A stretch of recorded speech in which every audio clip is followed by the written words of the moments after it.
You ask Tiger to solve. This deals with linear equations with one unknown. The final result is x equals 16. Let's solve it step by step.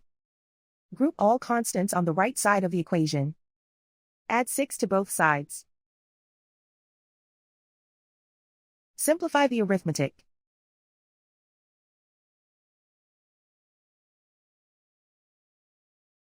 Isolate the x. Divide both sides by 6. Simplify the fraction. Find the greatest common factor of the numerator and denominator. Factor out and cancel the greatest common factor.